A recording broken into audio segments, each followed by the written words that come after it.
All right, so today is Pokemon Day, and what does that mean for crypto? Are there some potential projects out there that could benefit from this? You will definitely want to stay tuned because we're going to show you one that will. My name is Paul Barrow. Welcome back into Tech Path. Before we get started, I want to thank our sponsor, and that is Tangem. This is a self-custody wallet that is meant for you. It's very easy to use, has a great app, also in unison with the card set. All you have to do is go over to their website, click that little button in the top right, get Tangem, get your 3-card set, and of course, you can start moving your tokens off of exchanges and directly into your own self-custody wallet. Very simple to do, and of course, now with the bull run, it's a great time to start doing that. All right, let's get into a few points here. Pokemon Day has begun. This is a big deal because we're going to showcase a handful of tokens that will most likely benefit from this, but I want to go to this first clip.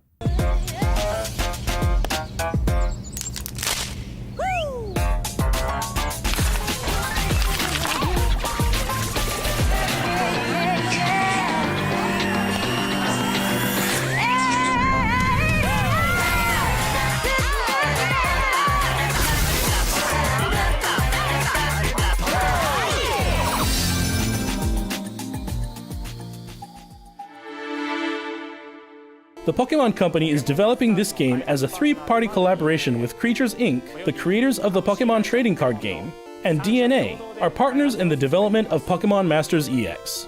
All right, some key companies there involved. I'll show you what that means here in a second. But I wanted to get a reaction video from IGN, one of the biggest gaming networks out there. They look at where these trends are going. Listen to what they had to say about this.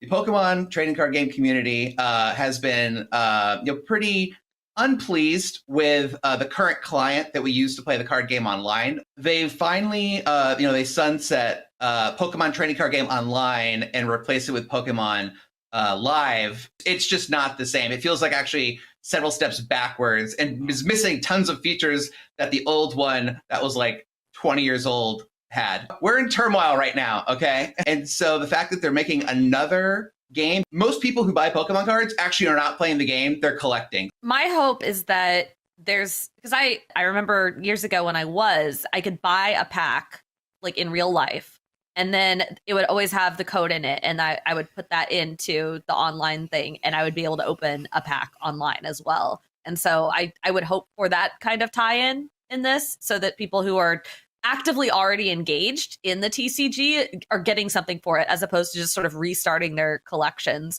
Having to start from scratch kind of seems like it sucks. Yeah, I mean, probably not.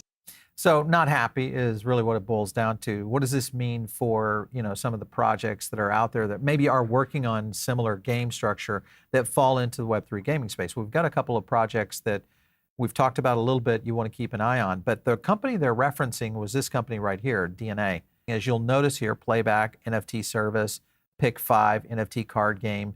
This is the company that they're working with right now. So there could be some assumption that maybe that we could see something like that coming down the pipe in the future. Further in here, if you go look at some of their milestones, one of the things that's very interesting is back in October, they launched the NFT literacy test. So that means they're already prepping for this. And again, partnerships like, Pokemon could play into this. So definitely one to watch for sure. And one thing, if you go in and look at just some of the tech that Pokemon has been responsible for, the last real innovation, I think most people would remember that, Pokemon Go by Niantic, but that was 2016. So not really a lot of innovation. So is this the opportunity for a Web3 gaming project to come in? If you look at the success of what we saw with Pal World, and if you're in the gaming ecosystem, maybe you're brand new to our channel, this matters because there's opportunities here to invest in some of these projects that could start to pump during this next cycle. One that we've noticed and continue to watch very closely is FYN. Now, we mentioned this the other day on the show, and of course, here's the 7-day. This thing absolutely went crazy, but I think for good reason. There's a couple of things that they are doing. One thing that you'll notice, and we showed this the other day, is the launch of Buddy Arena. This is kind of their, I won't call it a Pokemon, but it has a lot of elements to it. Now remember, the fact that there is no true Pokemon gaming structure out there right now, these kinds of games, that's why Pal World got to, I think it was 25 million viewers in their first month. That's a huge leap in terms of virality around gaming. So it's a great opportunity for sure. Look at the size of this on just Pokemon Unite. I mean, that's 50 million downloads right there. So you can see the appetite is heavy for these. All right, so I want to go to a clip from the FYN team.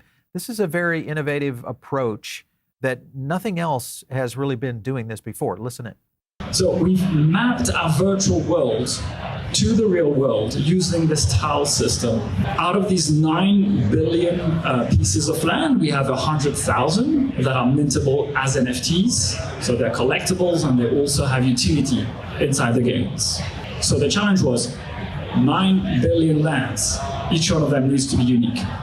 So when we opened Singapore for sale, for our Nexus World sale, we sold out actually in less than 2 hours. This could get viral very quickly with 9 billion individual land plots that are tied into the game ecosystem itself. Another thing that was kind of interesting in our research around FYN was how they were integrating retail. Watch this clip right here.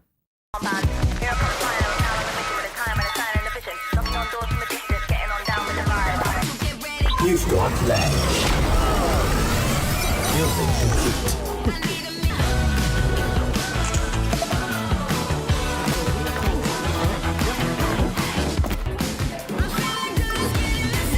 The situation was how you can integrate games into retail actions. And this is something that has been very difficult to do, especially for the restaurant industry. So if FYN has any potential success there, this will get huge very quickly because these restaurant guys are always looking for these kinds of advantages. Here was the CEO of FYN responding to the video that we did just the other day, looking back at how excited I was on the video about Buddy Arena. Let me kind of zoom in on that for you guys. The game has improved so much, and we're about to launch globally in 3 weeks. So this is coming down the track. And we put it on this video. If you guys didn't catch it, it was our 3 tokens to watch. It was one of others that we like, and we do these from time to time. But this is one of the things that I think is interesting. Now, one thing to watch here is the quality. Let me kind of zoom in on this for you guys, kind of showcasing where they are. And this is something that is different than we showed the other day on this, meaning they've really advanced the graphics on this, and I'll let it kind of render a little bit here, but you can kind of see the level of graphics have really improved a lot for this project. So could this be one that takes on one of the big projects that is out there that has been very popular, and that is Pixelmon. Now, Pixelmon, you could also look at some of the graphics right here on Pixelmon. Not as much of a comparison. I'm excited to see this one launch. If FYN launches and they do a good job with Buddy Arena, this could be a huge bump. And if you look at some of the things, and I'll show you some of the examples of where the price is here in a second, but there's a lot going on with this particular project. All right, so one thing to keep an eye on is when you look at the FYN project, I'll go back to CoinMarketCap, and I want to showcase something right here, and that is, look at the size of the market cap versus volume. This is one that has a lot of room to run.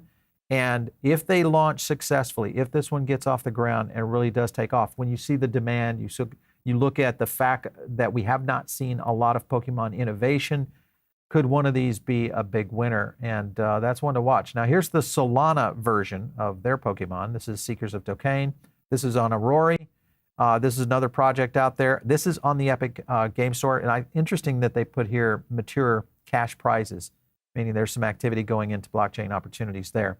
Aurora, not necessarily a huge move, but you can kind of see up a little and then down here recently. I think there's going to be some very interesting tracks for a lot of these projects that fall into this particular category. So one to watch for sure. Heroes of Mavia just announced their deal. Other games to kind of keep an eye on. Obviously, Heroes of Mavia is now building on Base. We weren't necessarily sure. We were kind of talking about this the other day. Base was in the wheelhouse, but it was one that kind of surprised us a little bit. But now on Base, question I have will be, how fast do they get listed on Coinbase? That would be the big question right there. And of course, if you look at where Mavia has been trading, a little bit flat. So not as much of a pump on the news going to Base as I thought they might get. So it's one to watch. You guys, I'd love to hear, some of the projects that you guys are pumping out there. There's so much happening right now in the gaming ecosystem, and I think some of these projects are definitely ones to watch. All right, if you're not part of the Diamond Circle, get in now. It's free, and it's a great place to get additional content, or you can catch me out there on X, @Paul Barron. We'll catch you next time right here on TechPath.